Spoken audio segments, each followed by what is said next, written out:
육아를 하다 보면 매 순간 오은영 박사님이 계셨으면 좋겠어요. 지금 당장 우리 집에 와서 이놈의 집구석에 문제가 뭔지 알려주셨으면 좋겠어요. 얼마나 이 답답하고 전쟁통 같은 순간이 많은지 몰라요. 근데 셋째에게는 그 일관성이 통하지 않은 겁니다. 왜냐하면 이 아이는 가슴 중심의 사람이기 때문입니다. 가슴 중심은 규칙, 계획에 얽매여 있는 머리 중심과 본능적으로 사는 장 중심과는 달리 사람의 애정을 갈구하는 사람들이에요. 그러니까 엄마의 일관성 따위 알고 싶지 않아요. 수면교육 개나 줘버려. 그냥 나를 안아줘. 그렇게 하지 않으면 나는 지금 죽을지도 몰라. 딱 이겁니다. 가슴 중심의 셋째를 낳기 전에 주변에는 머리 중심의 아이들이 많아서 가슴 중심의 아이를 많이 관찰하지 못했었어요. 근데 그 몇 안 되는 가슴 중심의 엄마들이 하는 얘기 중에 아주 공통된 말이 있었는데 50일밖에 안 된 아이가 800일을 좋아한다. 엄마의 몸 중에 아주 일부분이라도 맞닿아 있어야 잘 수 있고 조금이라도 떨어지면 소스라치게 놀란다. 이 손가락이라도 걸고 있어야 된다는 거예요.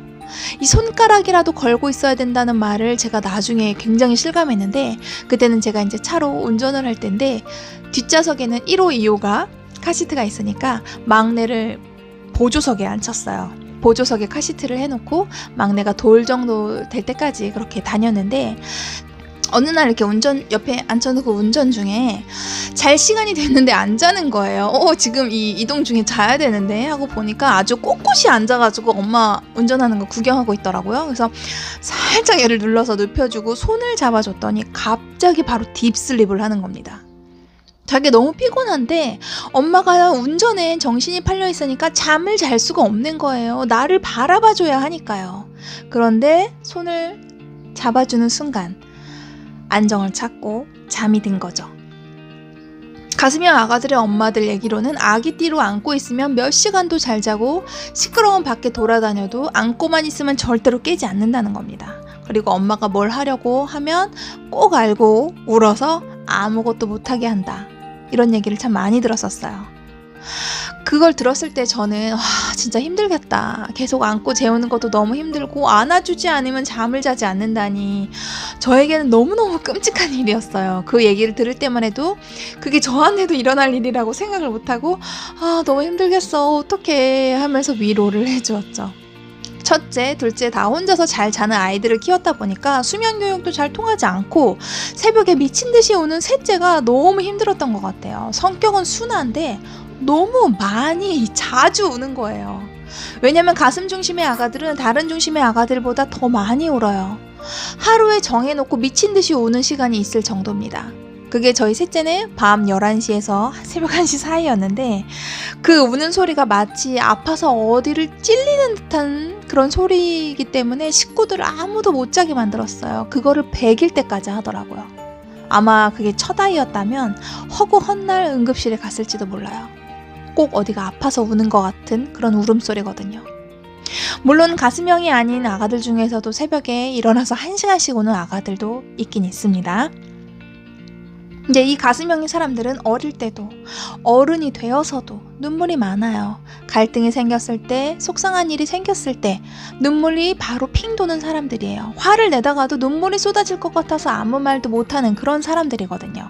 이건 나이도 성별도 상관없는 부분이에요. 가슴 중심의 사람들은 밖에서는 좋은 사람으로 이미지 좋게 행동하고 집에 와서 울거나 후회하고 막 허무해서 막 죽을 것 같은 그런 기분이 들어요.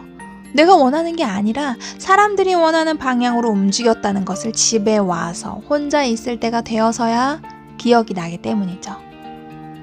이렇게 사람 중심의 애정을 바라는 아이였기 때문에 안아주지 않고 그냥 혼자서 누워 자라는 엄마가 너무 야속한 겁니다. 위에 두 아이를 수면교육하면서 자주 가던 네이버에 아주 유용한 수면교육 카페가 있었는데요. 지금은 없어졌어요. 거기서 보면 이제 실패담들이 올라오는데 지금 생각해보면 그 실패했다고 얘기한 그 아이들의 절반 정도는 아마 가슴 중심의 아이가 아닐까 생각이 됩니다. 가슴 중심의 아가들은 절대로 엄마가 이끄는 대로 잘 따라오지 않아요. 절대로 배우고 싶지 않고 시키는 대로 하고 싶지 않아요. 애정은 이들에게 곧 생존이니까요. 그렇기 때문에 이렇게 가슴 중심의 아가들에게 더 중요하게 필요한 건 일관성입니다. 저는 그 일관성을 3개월 이상 지속했고 마침내 아이가 쪽쪽이를 빨면서 혼자 잠들기 시작합니다. 아빠는 팔베개를 해주지만 엄마는 해주지 않는다는 것을 배웠고 그것을 확실하게 알게 되면서 아이는 아빠 집착쟁이가 되었어요. 잠이 들 때 아빠는 본인이 원하는 애정과 스킨십을 해주니까요. 그걸 보면서 수면 교육의 완성은 이게 몇 번 반복해서 알려준다가 아니라 이게 될 때까지 하는 거구나 라는 것을 느꼈어요. 만약에 제가 위에 두 아이를 만나지 않고 가슴 중심의 셋째를 처음 만났다면 난 아마 수면 교육이 말도 안 된다고 생각했을지도 몰라요. 실패했을 테니까요. 울며 불며 안아달라고 난리치는 아이를 거부하지 못했을 게 뻔합니다. 아이의 울음소리를 침착하게 참아낼 엄마는 이 세상에 없어요. 내 아이의 울음소리는 이게 귀에 들리는 게 아니라 가슴에 박히거든요. 금쪽 같은 내 새끼 프로그램 보신 적 있으신가요? 거기에 보면 어떨 때 부모와 아이의 이 간격이 멀어지냐면 내 아이의 성격이 어떤지 부모가 잘 모를 때, 그리고 부모의 육아 방식의 일관성이 없을 때, 가정에 큰 사건이 일어났을 때 아이와 부모가 감정적으로 멀어지더라고요. 육아를 하다 보면 매 순간 오은영 박사님이 계셨으면 좋겠어요. 지금 당장 우리 집에 와서 이놈의 집구석에 문제가 뭔지 알려주셨으면 좋겠어요. 얼마나 이 답답하고 전쟁통 같은 순간이 많은지 몰라요. 아이들 속마음도 모르겠고 엄마인 나는 너무 부족한 사람 같고 도와줄 사람은 없고 막 미칠 것 같아요. 속이 뒤집어지니까 제가 아이가 하나일 때는 낮술도 많이 했어요.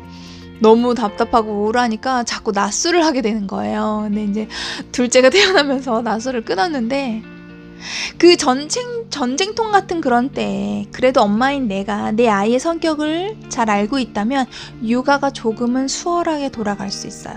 저도 똑같이 힘들고 여전히 화나고 제 스스로 감정 컨트롤이 안 될 때가 많지만 그래도 숨 쉴 수 있는 한 가지, 내가 내 아이들의 성격을 조금은 안다. 그래서 저처럼 답답한 엄마들에게 도움이 될까 싶어서 이 몇 년 전에 블로그에 아이들의 유형을 알아차리는 방법에 대해서 올리기 시작했는데 그때는 제가 아이가 2명이라서 이제 가슴형에 대한 이야기가 많이 부족한 겁니다. 주변에도 또 가슴형의 아이가 많이 없다 보니까 예시를 들 만한 게 이제 이야기가 없는 거죠. 아, 이런 가슴형 할 얘기가 없네. 애를 하나 더 낳아야 하나? 이런 얘기를 농담처럼 했는데 정말로 몇 년 전에 유튜브 채널을 오픈과 동시에 셋째를 임신하게 된 거죠. 그리고 그 아이는 초음파를 보니까 가슴형의 아이였고요. 가슴형을 이해하고 예시를 들기 위해 굳이 임신과 출산과 육아를 반복할 필요는 없지 않나?